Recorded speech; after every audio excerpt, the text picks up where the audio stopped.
China اور India کی جو جنگ جاری ہے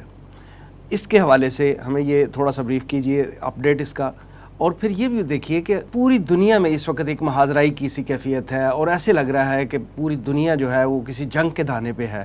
اور یہ اس وقت جو چل رہی ہے چپکلش ساری انڈیا کی اور چائنا کی، آپ کیا سمجھتے ہیں کہ کسی مذاکرات کے نتیجے میں یہ ختم ہونے کا امکان ہے یا نہیں؟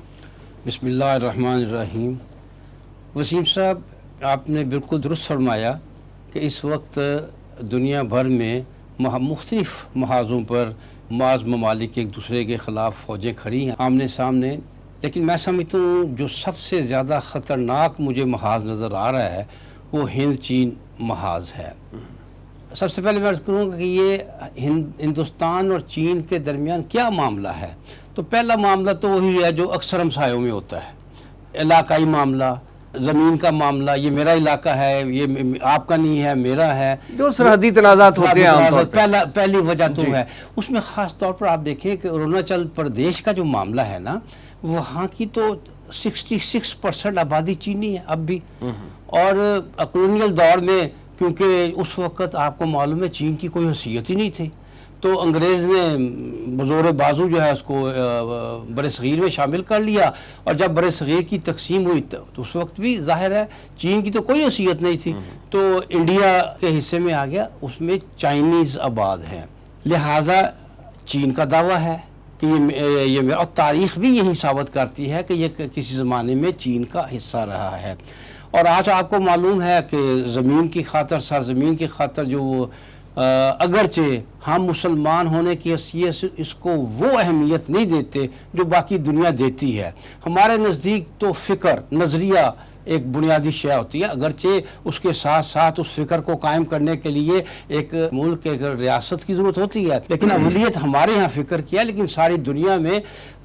سرزمین کو سجدہ کیا جاتا ہے کہ یہی مدر لینڈ، اس طرح کی باتیں اس کے بارے میں، دھرتی ماتا۔ لیکن ہندوستان اور چین کے بارے میں اس سے بڑھ کر ایک بات ہے، بات یہ ہے کہ جیسا کہ میں نے عرض کیا کہ چین کبھی آج سے 70 سال پہلے کچھ بھی نہیں تھا، لیکن اس نے جب ترقی کا راستہ پکڑا تو وہ اقتصادی طور پر تو آپ کو معلوم ہے ایک جن بن گیا،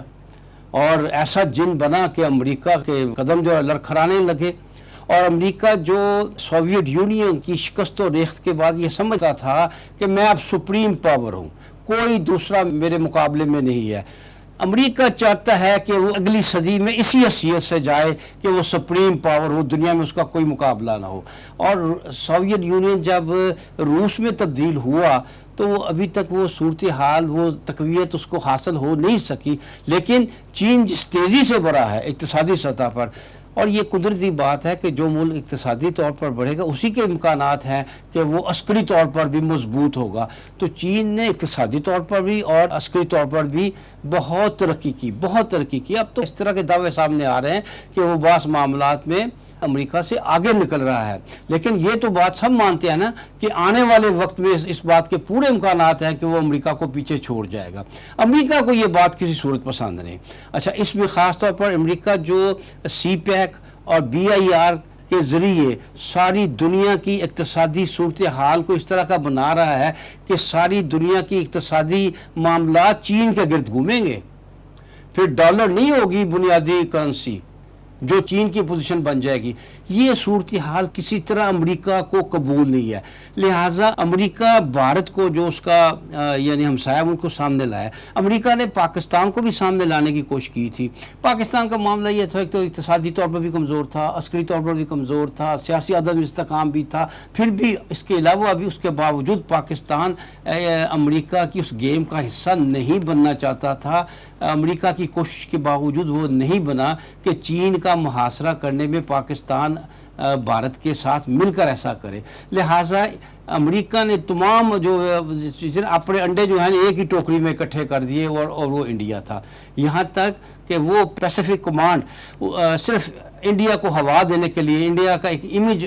بڑھانے کے لیے اسے انڈو پیسیفک کمانڈ کا نام دے دیا، اور پھر اس میں بھی کوئی شک نہیں ہے کہ اگر اس خطے میں چائنا کے بعد کسی نے ترقی کی ہے اقتصادی طور پر تو انڈیا ہے، لہٰذا بہت سی جو ہے توقعات امریکہ نے لگا لی تھی انڈیا کے ساتھ،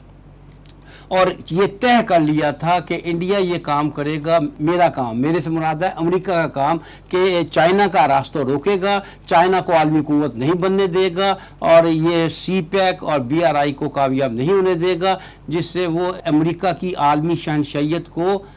چیلنج نہیں کر سکے گا۔ یہ تھی ساری صورتحال۔ اصل معاملہ ہے وہ کچھ نے لداخ کے آگے بڑھ کر تو اپنے سی پیک کے راستے کو محفوظ کیا، جو محفوظ نہیں ہو رہا تھا اس کو محفوظ کیا، اور اس نے بی آر آئی کے لیے بھی، جو ساری دنیا کو جس نے گھیرنا ہے اقتصادی طور پر، اس کے لیے کام شروع کر دیا۔ یہ امریکہ کو کسی صورت قبول نہیں تھا، لہٰذا بھارت کو دھکا دے رہا ہے امریکہ جنگ کی طرف۔ کیوں؟ آپ کو معلوم ہے کہ امریکہ کے بارے میں ہینری کسنجر بھی کہہ چکا ہے کہ جتنا بڑا یہ دشمن اپنے دوست کا ہوتا ہے، اتنا بڑا دشمن دشمن کا نہیں ہوتا۔ تو امریکہ کا نقطہ نظر یہ آ رہا ہے کہ چائنا اور بھارت کو اس خطے میں بروا دو، اس خطے میں لڑا دو، اس کا بھارت کو جو نقصان ہوتا ہے جہنم میں جائے میرا دوست، لیکن چائنا بھی ظاہر کمزور پڑے گا، اور چائنا کی اس کمزوری کا میں فائدہ اٹھاؤں گا، امریکہ فائدہ اٹھاؤ۔ امریکہ اس لیے بھارت کو دھکے دے رہا ہے جنگ کی طرف، اور چائنا جو ہے وہ اس سے وہ بھی فائدہ، وہ چاہتا ہے کہ ہر صورت سی پیک کا اور بی آر آئی کا راستہ کسی صورت نہ رکے۔